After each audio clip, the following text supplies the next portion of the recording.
Trump official ends the Smug journalist's career after they tried to spread fake news at this White House press briefing. You guys gotta see this. Nobody wants to talk about the economy? Sure. IRS? Okay, go ahead. This would be for either one of you. So we reported, several other outlets have reported that about 3,500 people are due to be lose their jobs at the IRS by the end of the week. Mm-hmm. If the goal of these spending cuts across the federal government has been to reduce the debt, why impose some of the deepest cuts we've seen so far at the agency responsible for raising revenue for the federal government? Well, I think our objective is to make sure that the employees that we pay are being productive and effective. And there are many, more than 100,000 people working to collect taxes, and not all of them are fully occupied. And the Treasury Secretary is studying the matter and feels like 3,500 is a small number, and probably can get bigger, especially as we improve the IT at the IRS. And so I think that it's absolutely something that is on the table for good reasons. And the point is that don't just talk about the IRS, talk about all of government. That there are so many places. I live in D.C. You maybe live in D.C. where nobody's going to the buildings. People aren't commuting because nobody's doing their job. We look back and we see that there are all these people doing two jobs while they're getting a government payroll on the payroll. So the point is we're fixing that, and the IRS is a small part of that picture. So you're saying that everybody who's being let go was doing a bad job? I'm saying that we're studying every agency and deciding who to let go and why. And we're doing so very rationally with a lot of support from analysis. Because we're being told by a lot of people who have been let go at other agencies that they were told they were being dismissed because of poor performance, when in some cases they haven't even had a performance review yet because they've only been on the job a couple of months. Yeah, I've never seen a person who was laid off for poor performance say that they were performing poorly. Okay. Carolyn? Good point. Sure, Caitlin. I have a question. I'll start with you, Kevin Hassett. Thank you for being here. And then I've got a question for Mr. Waltz. On these potential checks that you might send out from Doge, is there a concern as you're thinking through this that they could be inflationary? Oh, absolutely not, because imagine if we don't spend government money and we give it back to people, then if they spend it all, then you're even. But they're probably going to save a lot of it, in which case you're reducing inflation. Okay, so and also, when the government spends a lot, that's what creates inflation. We learned that from Joe Biden. And so if we reduce government spending, then that's reduces inflation. And if you give people money, then they're going to save a bunch of it. And when they save it, then that also reduces demand and reduces inflation. Okay, so you're not worried about it. And no, Mr. I'm not. Waltz, to follow up on Peter's question, you wrote in an op-ed in the fall of 2023 that, quote, Putin is to blame, certainly like Al-Qaeda was to blame for 9/11. Mm-hmm. Do you still feel that way now, or do you share the president's assessment as he says Ukraine is to blame for the start of this war? Well, it shouldn't surprise you that I share the president's assessment on all kinds of issues. What I wrote as a member of Congress was as a former member of Congress. Look, what I share the president's assessment on is that the war has to end. And what comes with that? What comes with that should be, at some point, elections. What comes with that should be peace. What comes with that is prosperity that we've just offered in this natural resources and economic partnership arrangement, an end to the killing, and European security and security for the world. The president's not only determined to do that in Europe, he's determined to do it in the Middle East. And just a few months ago, we had an administration that had tried for 15 months. Week after week, sitting with you here and couldn't get us to a ceasefire, couldn't get our hostages out. Now we're at that point. We're back to maximum pressure on Iran, and we have just begun, and we will drive towards a ceasefire and all of those other steps. I'm not going to pre-negotiate or get ahead of the sequencing of all of that. It's a very delicate situation, but this is a president of peace, and who here would argue against peace? Okay. Does anybody remember Trump's first town hall when he announced that he was going to be running in 2024? They asked him about the Russia-Ukraine war. And they say, whose side are you on? What side do you want to win? And Trump basically said, listen, I want the war to end. No more lives lost. This is a needless war and it should have never happened in the first place, and it would have never happened if I was in charge. But the thing is, the person who was hosting that town hall, I believe it was Caitlin Collins from CNN, and she painted him in a corner as a bad guy because he did not say Ukraine and he did not follow the script from the media. So if you ask me, a lot of Democrats only want this war to continue just to profit the military-industrial complex. They don't care about the lives of the Ukrainian citizens or the the Russian citizens. They just want to make money at the expense of these people's lives, whereas Donald Trump, he just wants peace all around the world. Isn't that what you want out of a leader? Somebody who's willing to make sacrifices to make peace rather than just profit themselves?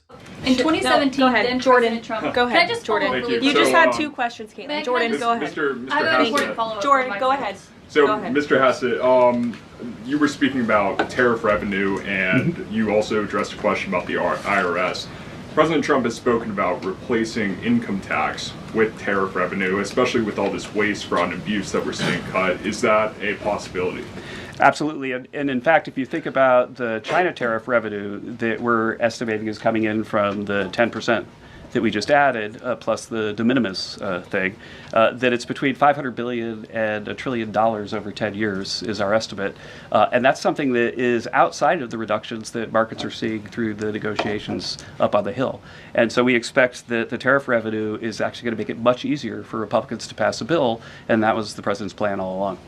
And then I have a question for Stephen Miller about Doge. So you spoke about Doge. You said roughly $50 billion is set to be cut in a year of waste, fraud, and abuse by unelected bureaucrats. We're hearing this ironic narrative from the president's critics and the left-wing media that Elon Musk is an unelected bureaucrat and he's doing all this terrible stuff. Isn't one of Doge's objectives to get rid of the federal bureaucracy, the deep state, and also who was running the White House when Joe Biden was in office? Because I don't know a single person who believes it was Joe Biden. Yes, you're tempting me to say some very harsh things about some of our media friends. Yes, it is true that many of the people in this room for 4 years failed to cover the fact that Joe Biden was mentally incompetent and was not running the country. It is also true that many people in this room who have used this talking point that Elon is not elected fail to understand how government works. So I'm glad for the opportunity for a brief civics lesson. A president is elected by the whole American people. He's the only official in the entire government that is elected by the entire nation, right? Judges are appointed, members of Congress are elected at the district or state level, which is one man. And the Constitution, Article 2, has a clause known as the vesting clause, and it says the executive power shall be vested in a president, singular. The whole will of democracy is imbued into the elected president. That president then appoints staff to then impose that democratic will onto the government. The threat to democracy, indeed the existential threat to democracy, is the unelected bureaucracy of lifetime tenured civil servants who believe they answer to no one, who believe they can do whatever they want without consequence, who believe they can set their own agenda no matter what Americans vote for. So Americans vote for radical FBI reform, and FBI agents say they don't want to change. Or Americans vote for radical reform on our energy policies, but EPA bureaucrats say they don't want to change. Or Americans vote to end DEI, racist DEI policies, and lawyers at the Department of Justice say they don't want to change. What President Trump is doing is he is removing federal bureaucrats who are defying democracy by failing to implement his lawful orders, which are the will of the whole American people. Well, thank you, Caroline. Thank you, Stephen. One of the things that President Trump cares most about is job creation, and it was about 7 years ago I had the honor of joining you in this room for the first time, and it looks like we've created a lot more jobs in the last month. Look at how many people are here. My estimate is about 180, but I didn't count. So thank you. It's really an honor to be back here. I think that I just want to go over a few things and then hand it off to Mike. The first thing is that the president has told us to prioritize fighting inflation. And he had to do that because, as you know, President Biden let inflation get completely out of control. And he did it with policies that made no sense. They made no sense. A lot of times you people say to us, our friends, the journalists, why are you doing that? But I like to think, why did they do that? Why did they spend so much money? The thing that's so sad to me is a lot of Americans say, oh, what's the big deal? Let the government do whatever the government does. You don't care. These people were stealing from you on a day-to-day basis. With their rampant spending and the inflation going through the roof, all the hard work that you spend at your job to earn this paper money so that you can supply for your family and you can live somewhere and you can have food, It's like you're holding a melting ice cube. The value of it is getting deteriorated day after day, month after month, year after year.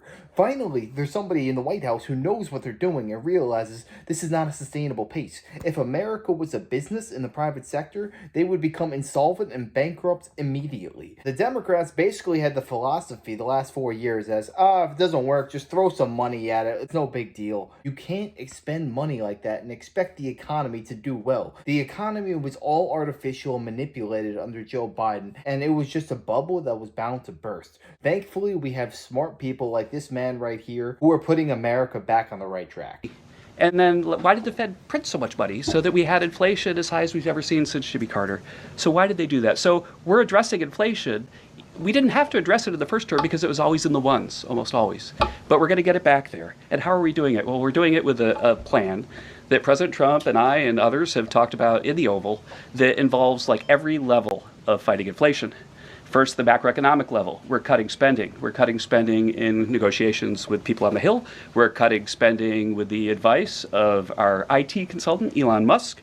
And then we're also looking into supply side things, like restoring Trump's tax cuts, maybe even expensing new factories so that there's an explosion of supply. If you have an explosion of supply and a reduction in government demand, then inflation goes way down. And then one of the things that you want to say is, well, when are you going to see it? Well, the first thing that you'll see when the markets believe that we're going to get inflation under control is that the 10-year Treasury rate goes down, because that's how they think about future expected inflation. And so we're still going to see some memory of Biden's inflation. It's not going to go away in a month. But the 10-year Treasury before the last consumer price index had dropped about 40 basis points. 40 basis points because markets were optimistic about our ability to fight inflation. 40 basis points is kind of not a fun thing to say. Economists talk that way. I apologize. But the way to think about it is, for a typical mortgage, if that affects the mortgage rate, then it's going to save a typical family buying a house about $1,000 a year. And that's just in our first month. Okay. The second thing we've done is we've had a lot of trade talks. In fact, I was just meeting a minister from Mexico with Howard Lutnick just a couple of hours ago. And we're talking about reciprocal trade, and we're also talking about the fentanyl crisis. And so reciprocal trade is about our government treating other governments the way they treat us. We want trade to be fair. It turns out that Americans have been disadvantaged by foreign governments over and over, and President Trump wants it to stop. And the fact that struck me as most noticeable when I started to look at what President Trump was asking us to do is that last year we have data, U.S. companies paid $370 billion in taxes to foreign governments. $370 billion. Last year, foreign multinationals paid us $57 billion in taxes. We have 1/4 of world GDP. They have 3/4 of world GDP, and we're paying 370, they're paying 57. This is not reciprocal. We're going to try, or we're going to fix it. The other thing that we've done is we've had an all-of-the-above energy approach that's led by Doug Burgum and Chris and a really large team, EPA. And we've already made so many actions that are going to affect the price of energy and lower inflation. We've opened up 625 million acres to energy exploration. We've cut 50 years of red tape that makes it so you can't have permits. And we've even made it so that when you go home, if you get a new one, then you can take a shower or flush a toilet or read under a light bulb. We're doing that too. So finally, let's just think about like the facts that we can see right now that we think are awesome. So guess what? Small business optimism has gone up by the most ever since President Trump came in. ISM, which is the measure of what's going on in manufacturing, it's expanding again for the first time in years. CEO confidence is the highest it's been in years. And the reason people are thinking this is that our policies give people cause for optimism. And then I want to reiterate what Stephen Miller said, because it's so important, and it's so important for financial markets to start to digest this, that if, say, the Treasury Secretary or any cabinet secretary with Elon Musk is able to find some savings, say $100 billion, well, in CBO land, that's actually like about 10 times that, or maybe 12 times that, over a 10-year window.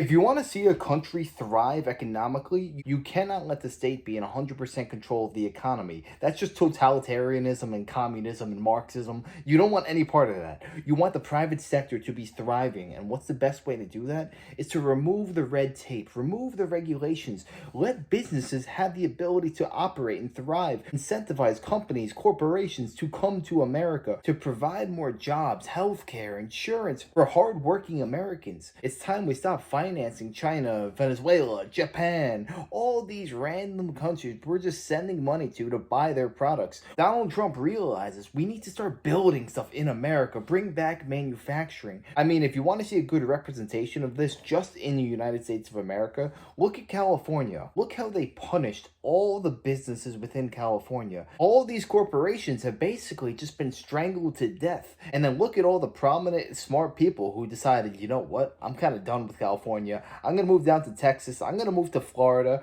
because there I could actually operate. I can actually thrive. Well, that's just one small microcosm of the big idea. Donald Trump knows the best way to get the economy thriving and soaring is to produce stuff in this country, make America the manufacturing capital of the world. And I'll tell you what, he is ultra successful at it because he is bringing major companies and corporations back into this country, and it's only been a month and a half. It is absolutely phenomenal what he has done. If you want to know how successful an administration will be, you have to look at their cabinet, and Donald Trump's cabinet is aces. Every single person across the board knows what they are doing. They're extremely knowledgeable in their expertise, and I cannot wait to see what we get done in these 4 years. Whether he's able to abolish the income tax, that's anybody's guess. I have a good feeling he's going to get the job done because Donald Trump does not stop until he wins. But yeah, let me know your thoughts on this down below. Do you think that the tariffs will be successful in this country? And do you think the economy is going to soar like Trump says? Let me know. I'd love to know your opinions. And if you enjoyed, make sure to smash that like, comment, subscribe, and wish you guys nothing but the best. Until next time.